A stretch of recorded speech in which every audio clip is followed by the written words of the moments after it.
Hello everyone, this is Malik, and on behalf of Banyan Security and 451 Research, which is now a part of S&P Global Market Intelligence, I would like to welcome you all and say thank you for attending today's webinar titled Beyond the Buzz, Practical Approaches to Make Zero Trust Work for Your Organization. Just a few quick housekeeping items before we get started. To ask a question, simply type it in the question box on your screen. We will get to as many as we can during the Q&A session. The presentation slides are available for the download in the resource section in the console. And finally, the on-demand version of this webinar will be available shortly after the live event concludes. Leading off today's discussion will be Garrett Becker, who is Principal Research Analyst at 451 Research. Joining Garrett will be Vijay Pawar, who is VP Product Management at Banyan Security. And with that, I will turn it over to Garrett to kick off this event. Awesome. Thanks, Malik, and thanks, everyone, for joining us today. So before we get started, just go over our rough agenda and what we're going to be talking about in the next hour or so. And basically, we're going to start out with, we're going to be looking at covering, what exactly Zero Trust is and why we need it. And to do that, we're going to look at some survey data from 451. We have a service called Voice of the Enterprise, or we call it VOTE for short. And we're going to look at things like how workloads are deployed today, and also some data on hybrid networks and work from home. That will lead us into a discussion of remote access and some of the security challenges related to that.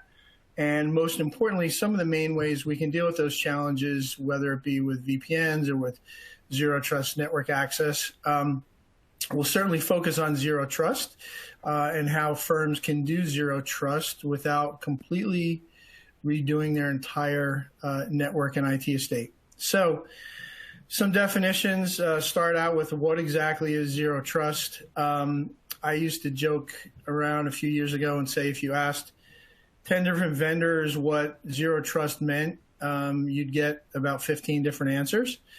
I think we've made a little bit of improvement. I think now if you ask 10 vendors what zero trust, maybe you'll get 12 different answers. So I guess the point is I think there's still a fair amount of confusion, but for me, at the very highest level of abstraction, I think of zero trust essentially in two ways.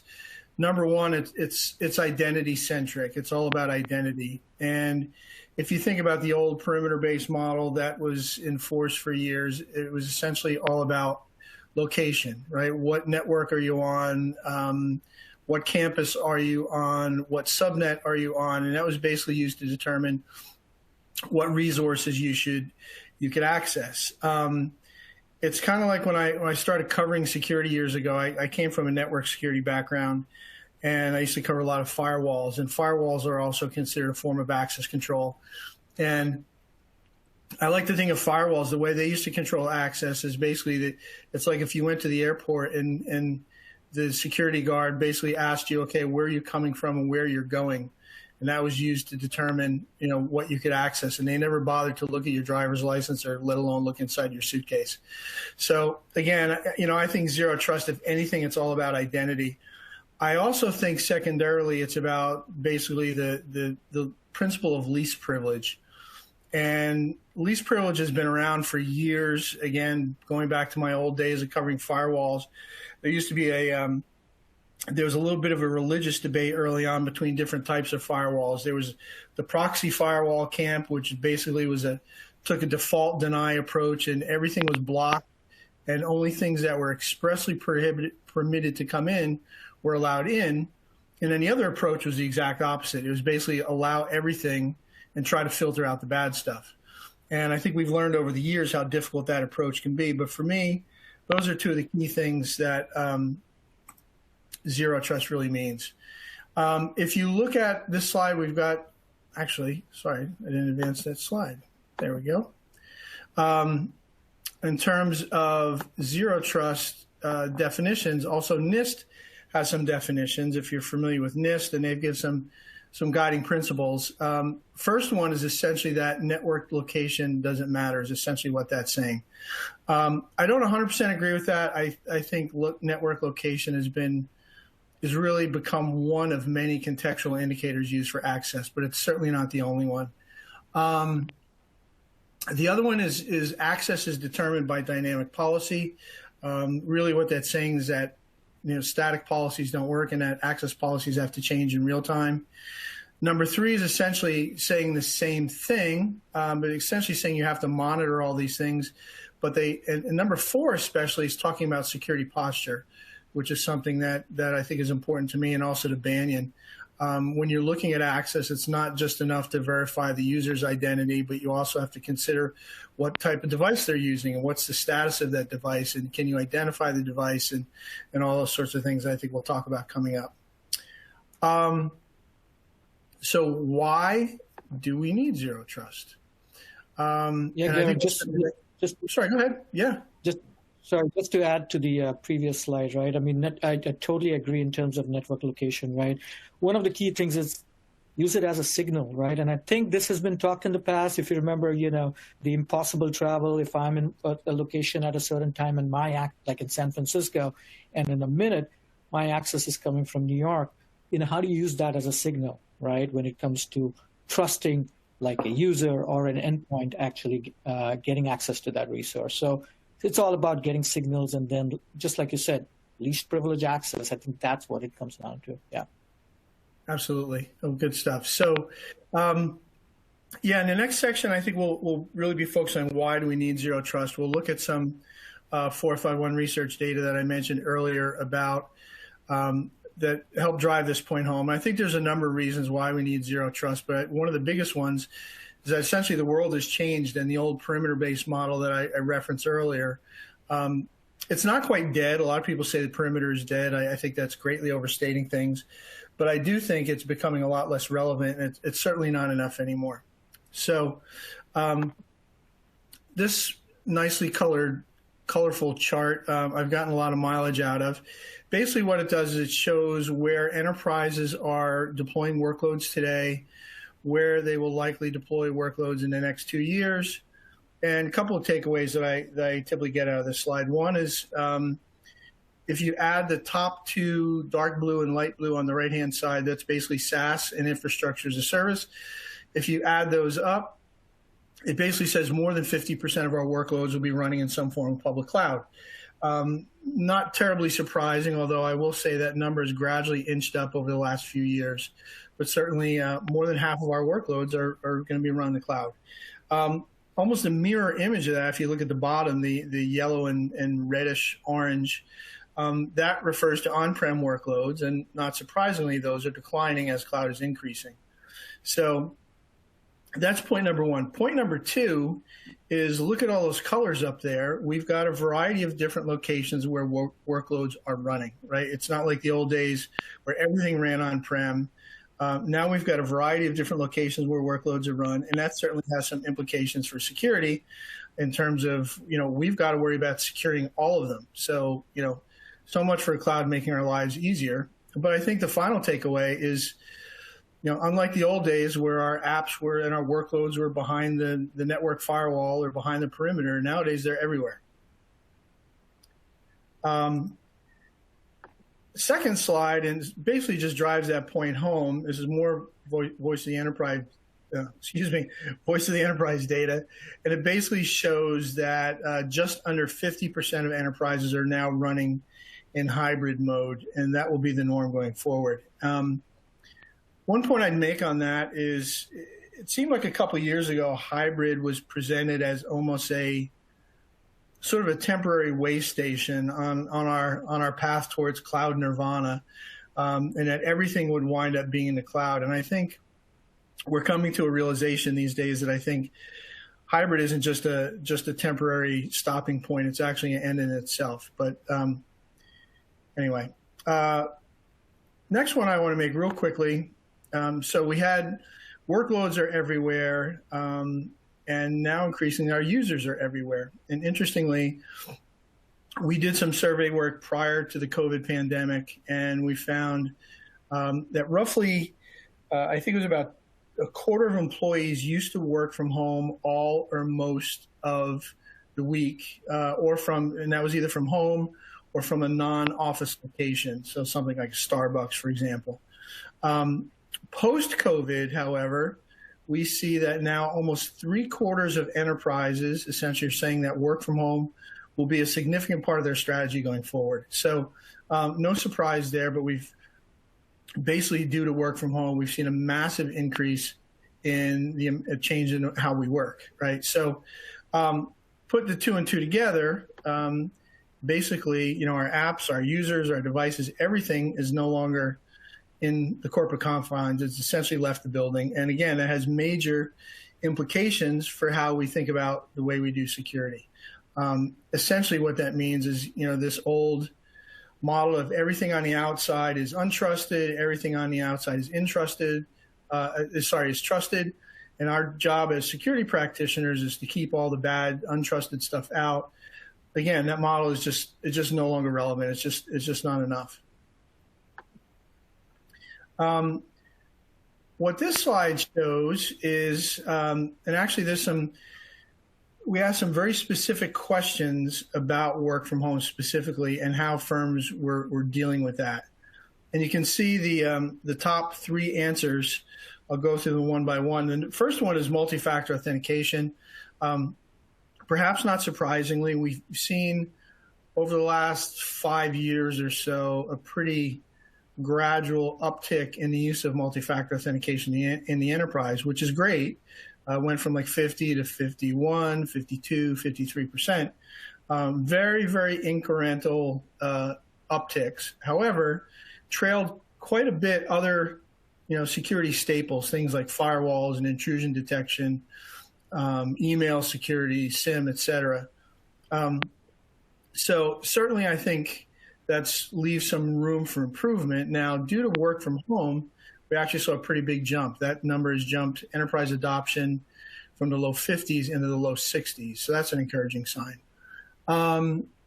Number 2, not surprisingly, is VPN, the old standby. And again, possibly not a huge surprise. One of the first things we saw when COVID hit and the work from home phenomena started, we saw a huge demand in VPNs, simply because a lot of firms went from having, as I showed earlier, 25 to 75, 80, 90% of their employees working from home almost overnight or within a matter of a week.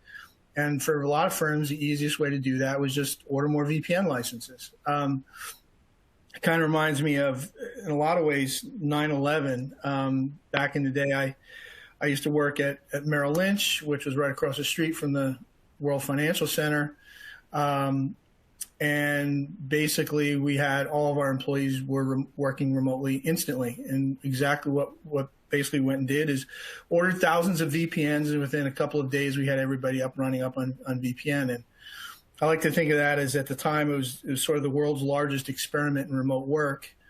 And arguably, we basically had the same thing with COVID over the last 2 years. Lastly, and this is somewhat encouraging, is that the number 3 choice was zero trust. So certainly something I think we'll talk about going forward. So I'm going to take a pause here and turn it over to Vijay. Has some take it away on this slide. Yeah, thanks, Garrett. Yeah, definitely. And this slide calls out what we are seeing out there, what our customers saw, and rightly, as you pointed out, right.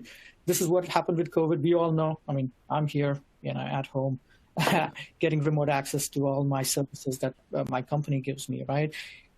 It's an enabler, and we need to do it right? And that's what we are helping our customers with. And actually, that's what we are seeing industry-wide, right? But what are the aspects of it, right? And there are many things to consider. And since this is about how do you get zero trust right, and achievable, it needs to be around users getting the right level of access to the services they need, from anywhere. So if you start off with the application, rightly, as you said, right, we have different personas, right? You may have an employee that needs to get to certain corporate data, which is maybe behind the firewall.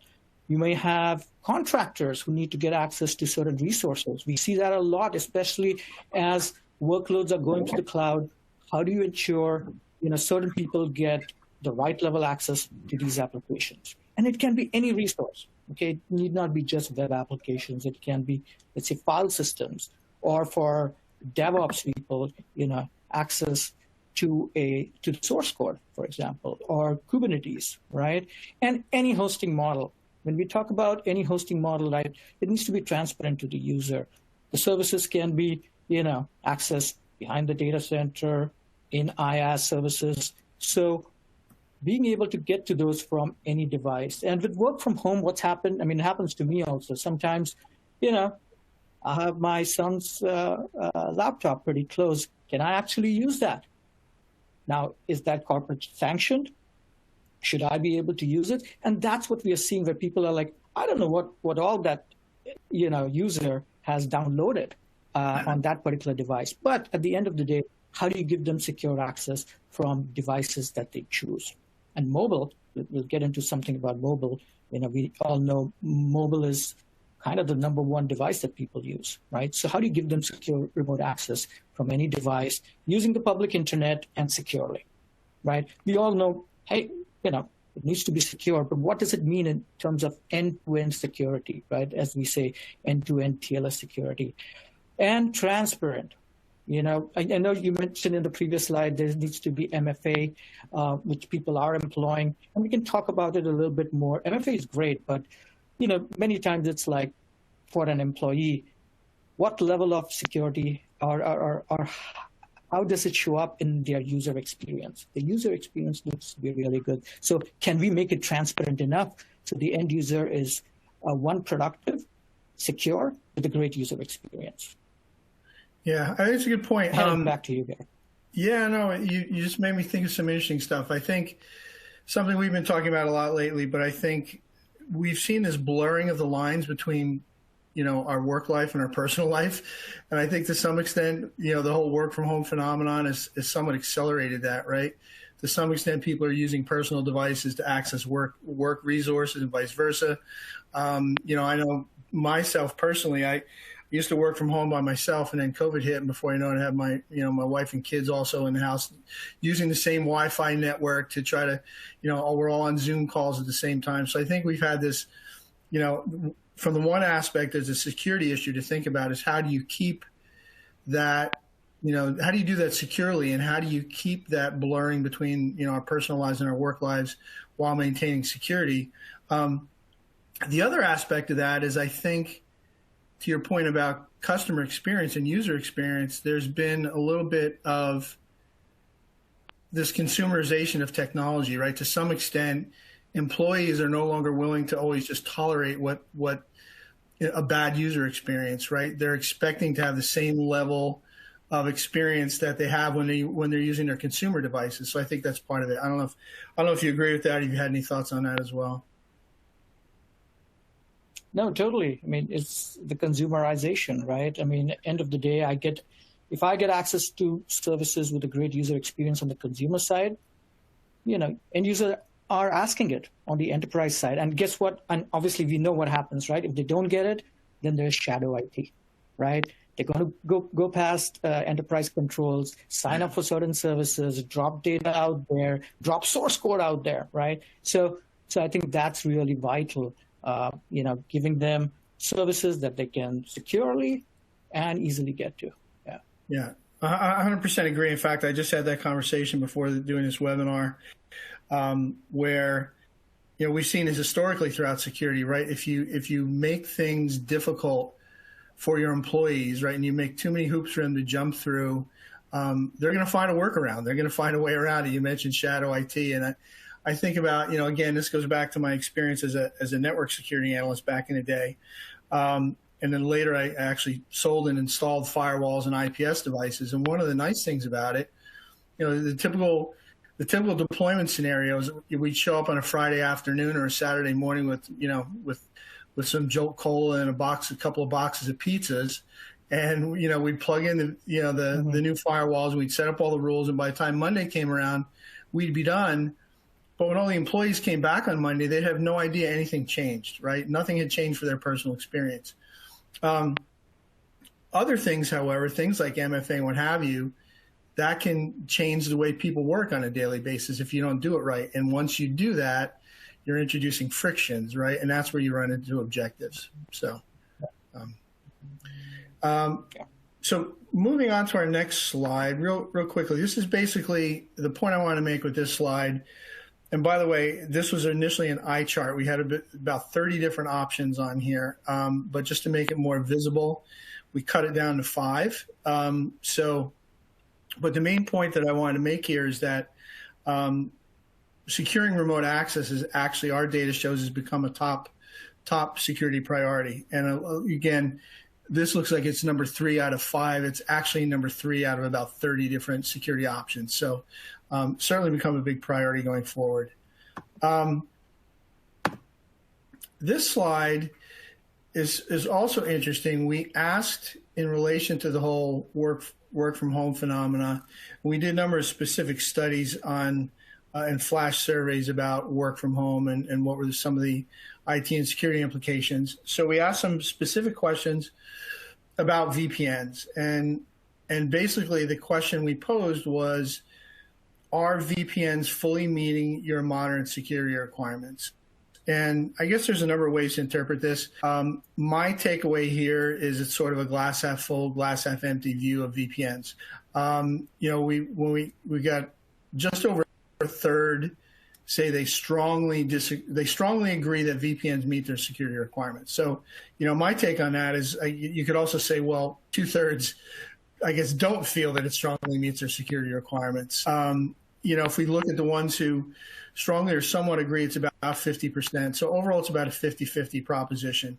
And again, I don't want to, I spent years also selling and studying, analyzing VPNs as well. And they were certainly great for their time, and they still have some certain use cases. So I don't want to kick VPNs too bad, but I also think we're at this point where we have to realize that some of their limitations and some of the challenges that there may be when it comes to deploying and using VPNs and what have you. And I think we're going to focus on that in our next few slides. My view on VPNs is a couple things. One is, some of the challenges you have to deal with is just deploying them, right? You've got to roll out new hardware. You typically have VPN clients that have to go on endpoints, so you have to roll it out to your customer base. Typically your employee base. Those are typically expensive. At least they used to be in the past. I remember being able to work from home back in the early 2000s. That was quite a privilege if you actually were issued a laptop and you were given VPN access, because it was difficult to set up. It can be an issue, for example, for, say, third parties. If you've got contractors, partners, suppliers that you want to give access, how do you get them a VPN client? Are they allowed? Some people have lockdown machines. I know that was an issue with me in the past. We weren't allowed to put anything on our laptop, so that was always a challenge. But I also think from a security perspective, one of the biggest issues of VPNs is obviously it typically gives you flat network access, right? It's once you're in, and it's not very granular. You can pretty much, the ability to control what you can do once you've given VPN access is fairly limited. So those are some of my concerns. I know, Vijay, you've got some of your own, and I'll turn it over to you. Yeah. And, this is actually talking about, why traditional VPNs have failed, right? And we'll talk about modern VPNs where you bring in things like zero trust and identities and things like that. But if you look at that, they were built, as you can see, there's an office worker trying to get to data behind the behind the firewall, right? And how did you secure it? You need to do IP whitelisting. And in this modern age, and we talked about mobile, people being anywhere, now working from home, from their home data centers as such, traditionally IP whitelisting was used, right? So everybody knows about it. Look at certain IP addresses and the ranges, and you said, people coming from those endpoints only get access to the services. This cannot work, right, in our age now, right? Because IP ranges change, right? People have their own routers at home. ISPs give you different IP addresses, which are dynamic. They keep changing. So And plus, think of an end user using a mobile phone and, going on a Wi-Fi at Starbucks, right? And, as we travel more, at the airport, for example. So that doesn't work out. The next one is around backhauling. What is backhauling, right? The whole idea is, and I'll build this out a little bit, which is showing here's the worker using the VPN, and everything goes through that VPN, right? So if you look at all the different services, and it's not just data, in their private data center, as we can see here, and you just talked about all these workloads going out there, the different IaaS services, right? You may have web services, infrastructure services, right? And very importantly, SaaS services. Do you want to hairpin all your traffic or backhaul it through a VPN all the way back, to the public internet, to SaaS-based services? So that experience is pretty bad, right? And even just in terms of latency and performance, right? End user experience, we talked about this, right? End of the day, if your end users are not happy, right, they're going to try different mechanisms to get to these things or even bypass them, right? Do you always need that client, Garrett? You talked about that, right? There'll be certain subset or personas, and I'll call this out, who require different kind of access. It's not, one size fits all. We see this at our customers. There'll be contractors out there. You don't want to give them a VPN which gives them unfettered access to all these services.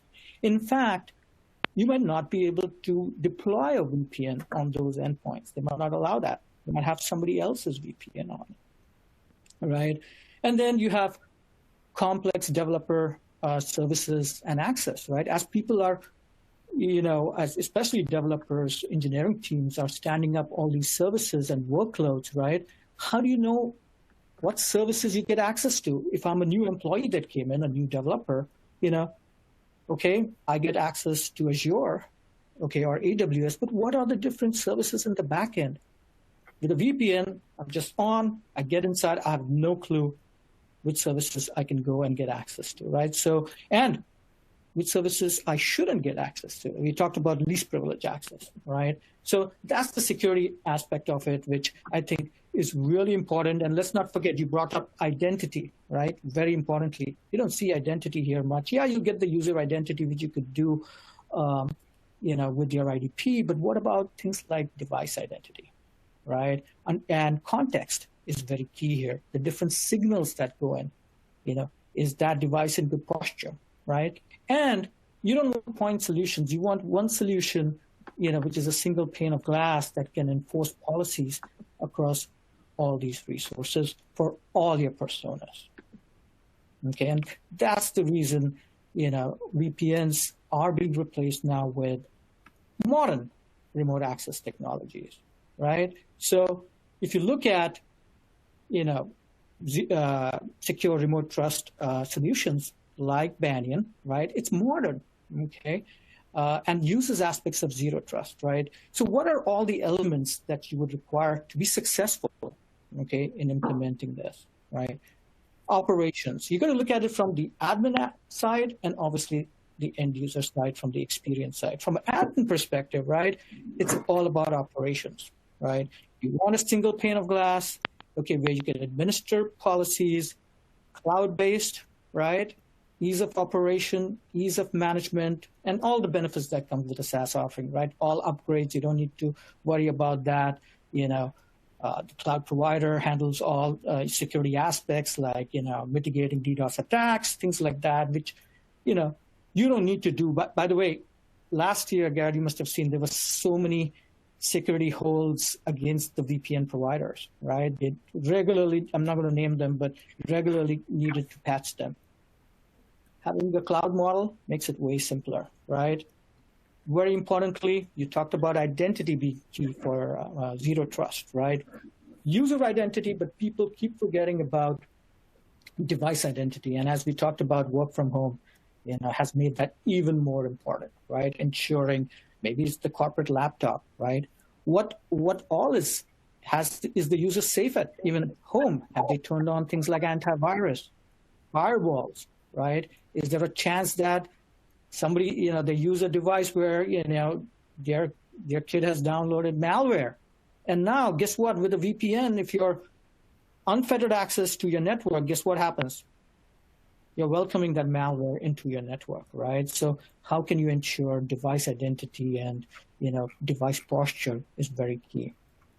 And end user experience, right? So as I mentioned, contractors, maybe you want to give them a clientless approach, right? They need access to certain hosted website without the need for unfettered access, which a VPN gives them.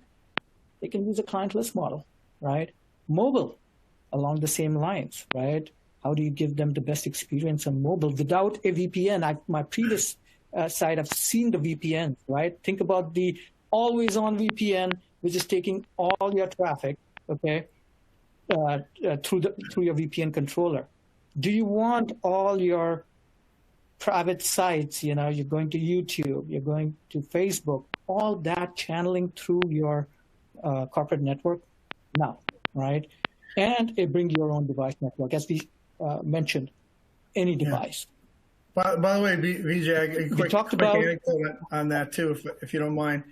Yeah, that's one of the challenges we have here at S&P when we started with work from home, is we found it was unclear about what applications people needed VPNs for or not. So typically people would be turning on the VPNs and accessing SaaS apps and whatnot, things that they didn't need it for, and it just took up massive amounts of bandwidth. So that's exactly right, and then everybody suffers because it's going through that server out there, right? And you bring up a good point: visibility into the services that you have access to. Previously I just mentioned how even looking at the personas from a developer engineering team's perspective. As they have workloads out there, they're managing them out in IaaS providers, right? How do I know what I can access out there? You need some kind of a catalog, right? And which actually calls out all these services, not just SaaS. You can get SaaS through your IDP, for example, but what about all these other hosted websites, infrastructure services? How do you list them all out in terms of, what this particular user or persona is entitled to? Okay, that's going to help with the user experience in terms of productivity. Absolutely. And security, which is very key, and we're calling it out here, user to app segmentation, right? It's like a what's called, in the past it used to be with the VPN unfettered access. Only users and their applications get access to a particular service out there. That's it. You can't go as what is called east-west, right? You can't get broad access to other services. And let's not forget, we always talk about, right, how can you plug in something into what you already have? We call out IDPs there. Obviously, you want easy provisioning, but very importantly, deprovisioning mechanism, right? So it needs to integrate with your top IDPs out there, right? UEM providers, right? Which is people should be familiar with unified endpoint management, right? Where it makes it easy to deploy applications and even remove applications. Sometimes you may not need one because UEMs, can actually look at a lot of things on the device. Like with Banyan, we have something that is privacy centric. So it does not look at things like, your private websites that you're going to or what other applications you have installed on your device. So EDR, CrowdStrike's a great example. It needs to, understand what other software tools you're using and get signals from them in order to create this, idea of least privileged access and always verify, never trust. The last aspect I wanted to talk about is people forget is about continuous authorization, right? So typically you do an IDP, you integrate with that, you got your VPN, you're inside, but what if the user's downloaded something on the device, which is malware, right? How can I continuously authorize that particular device? Because it's not at a certain point that you say you authenticated, now you're authorized, go, get access to these resources. How can I continuously do it? And very importantly, can I deny access, instantly? We call it instant session revocation, which is very technical out there because we're dropping the sessions. But at the end of the day, it is how do you deny access? But, and I think you touched upon that, it's about not just blocking access because the end user is like, oh my God, okay, I don't have access to this resource. What do I do? Should I call up the help desk? You don't want another support ticket, right? When that happens, you need what we call self-remediation by the end user. So if I got blocked, I'm notified, hey, you downloaded this application. In Banyan world, we call it the trust score. Okay, your trust score drops, and you actually see out there, hey, you know what? Somehow I forgot to turn on my firewall, or my antivirus is not running.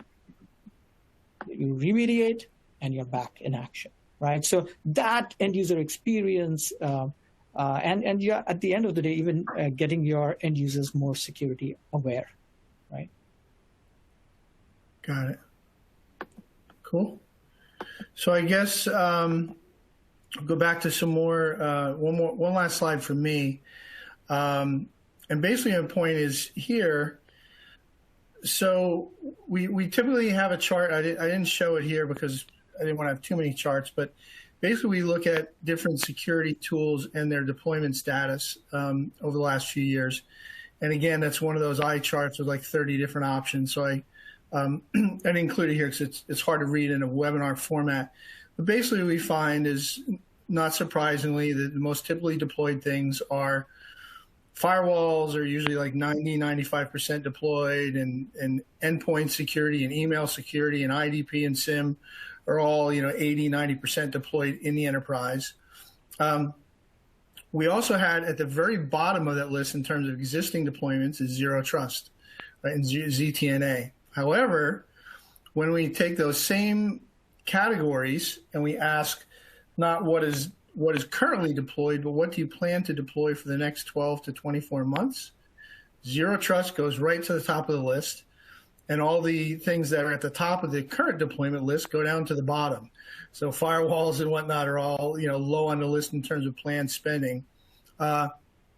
Zero Trust is, I think we've got 41% are looking to deploy Zero Trust in the next 2 years. So certainly I see that as an encouraging sign. The other point I wanted to make is, however, and this gets into kind of the crux of what we wanted to get at today, is I'm a fan of Zero Trust. Full disclosure, I think it's a great idea. I think great principles. I think it's going to be good for security overall. But also we have to recognize that it won't necessarily be easy, right? And one of the examples I like to draw on is, Google. Google is arguably the reference architecture for how to do Zero Trust. What was it, 4 or 5 years now that they rolled out what they called Beyond Corp, right? And it took them several years to get it right. And, let's face it, most firms don't have the money and the resources and the smarts that Google has. So, the question is really, what does an average enterprise do? How do they do this, properly? There can be a lot of different pieces of a full Zero Trust architecture. Not many security vendors have all those pieces. So, and then again, even if you could get it all from a single vendor, would you even want it from a single vendor? I think most firms are going to be in a situation where they're basically going to be forced to stitch together a mix of things that they already have with some new technology as well. Just curious, how can firms, how should they think about where to start out their Zero Trust journey? Yeah. And, that's the $1 million question, right? And I'll just jump to the next slide. Yeah, thank you. Sure. In terms of Zero Trust, right? And we're specifically talking about Zero Trust network access here, because there are many things to Zero Trust in terms of DLP controls and things like that. But at the end of the day, you have your resources. You want to get users on endpoints, let's say least privilege access to those services, right? Ensuring security, productivity, user experience. So if you look at the goals of Zero Trust, which are on the right-hand side, right? This is where you want to be. Least privileged access, we talked about that. Device trust, we touched upon that, ensuring the devices the end users are coming from are trusted, right? And when we talk about trust, it's about all the different signals that you get, right? Are the right security tools in place on that particular device? right? Is malware not there on that device, right? We've seen, I mean, there's so many reports of ransomware out there, right? How can you ensure the device identity is accurate, right? User trust, everybody knows about user trust. We've been talking about this for years now. This is about the user identity. We talked about MFA also being an aspect of this, and continuous authorization, okay? Continuously authorizing that particular endpoint and the user that they have access to the service. And then, if they don't, we talked about how do you block them or deny it, but with ways to actually get past it, to self-remediate themselves. Okay, so that's the goal. But where are people today, right? They have VPNs, okay, which don't have any of these what so-called pillars of zero trust, right? How do you get them to this promised land of zero trust? And this is actually, learnings from our customers, right, who have actually successfully gone to the goal of zero trust. So when you want to embark on this journey, right, you want to do away with the VPN, which is not modern, it's a legacy, right? But you want to ensure that you can replace it with something modern. We talked about modern VPN as a service, right? Banyan has this. We use modern WireGuard, which is a protocol under the covers, but it's a great way, okay, because it brings in tenets of zero trust, okay? So the whole idea is you can get in there, you can deploy a VPN as a service. It's giving you the same capabilities. Your endpoints are there, getting access to the same services, not a problem. But then what you get is visibility. You discover these services because at the end of the day, you can't secure what you can't see, right? So you want to get a listing of all these different services, applications, end users, devices, the activity, okay? And then be able to publish them to the promised land of zero trust, okay?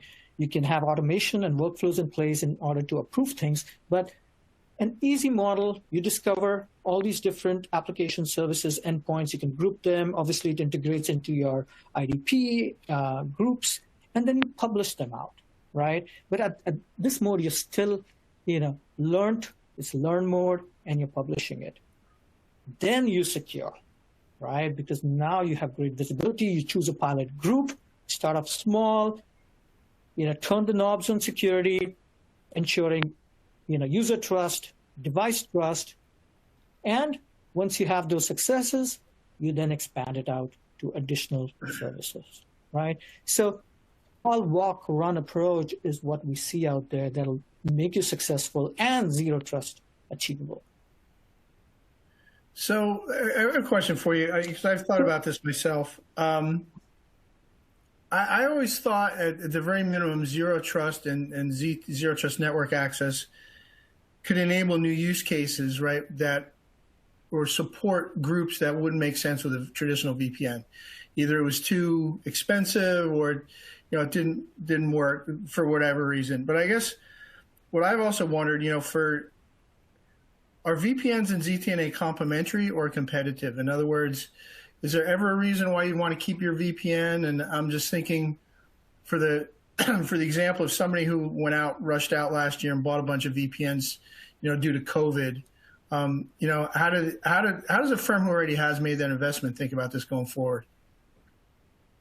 Yeah, and that's what happened last year, and people are revisiting it right now, right? So that's why, and that's why we call out a VPN as a service, because there might be certain protocols and certain applications, and this is mostly in complex enterprises, right, who have had this for years, and bunch of other resources behind the firewall.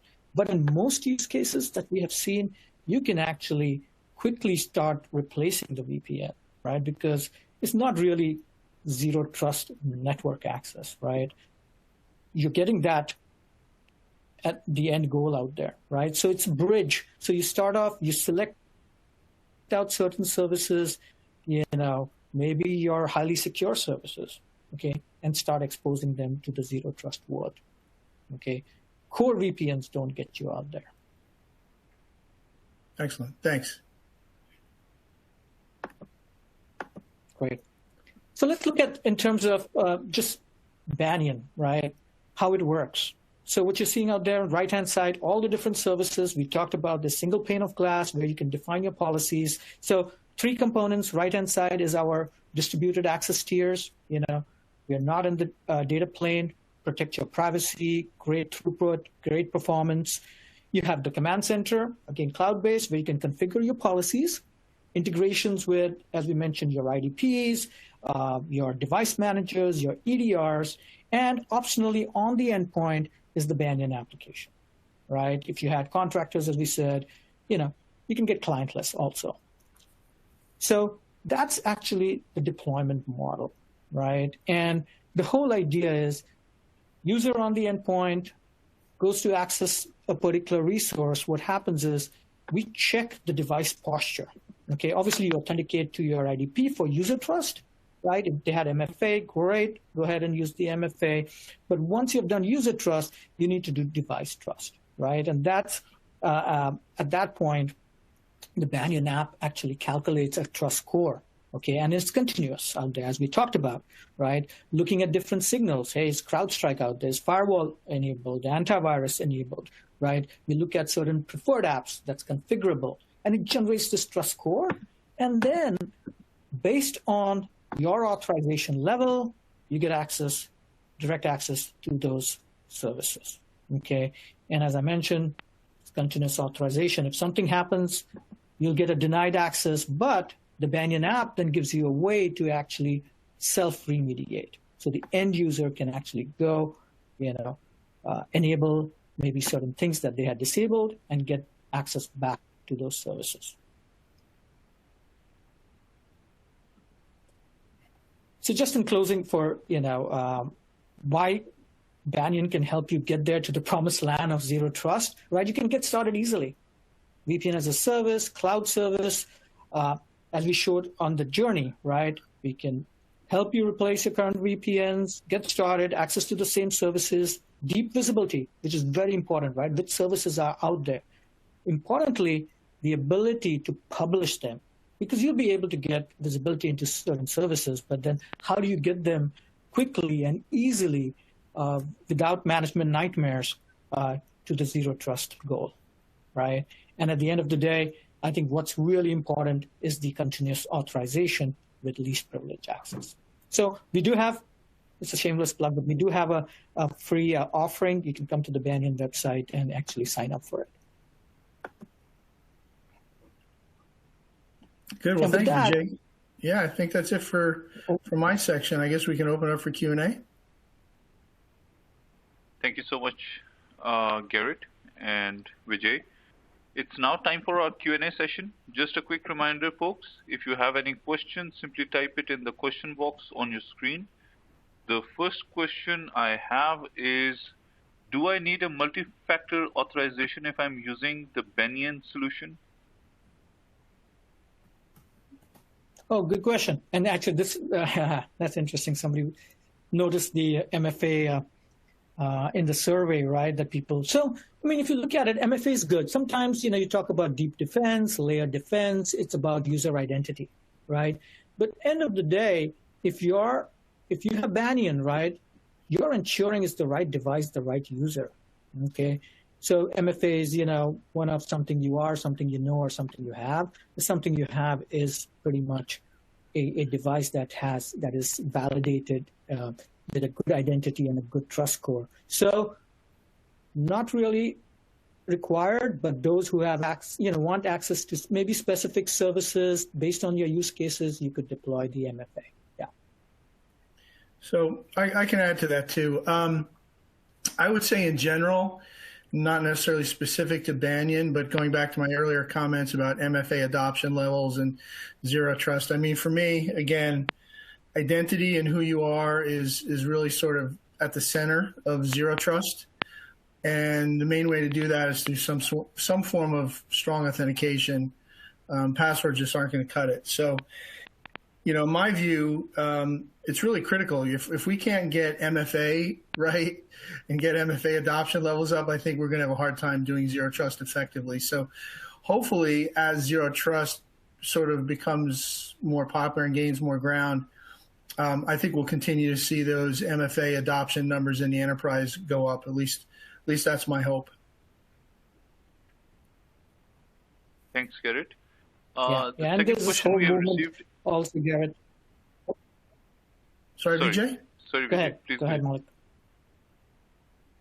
No, Garrett, I was going to also mention there's this whole thing where people are also, it's called passwordless, right? Authentication. That's in the motion. How do you get passwordless auth, and maybe based on your user and device identity, right? So those are other things, on the Banyan side we look at also.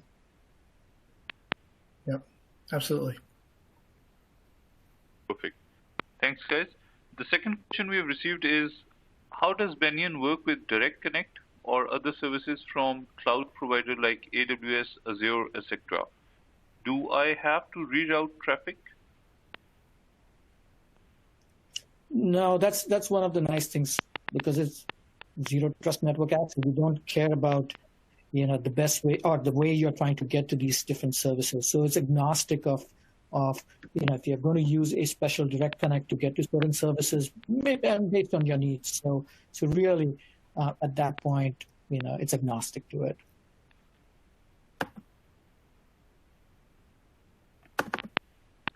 Thanks, Vijay. Next question is, will I still need to do IP whitelisting using Banyan? No, that's one of the main things that we called out, right? Because that's what you traditionally did, and it's very fragile,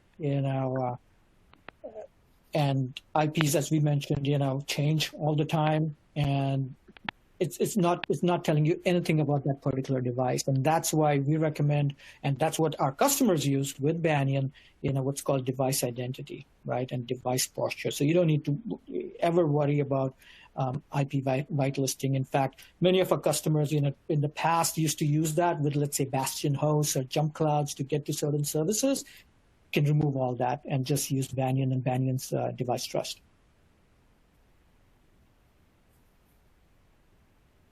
Thanks, Vijay. The last question that I have for now is, how does service discovery work?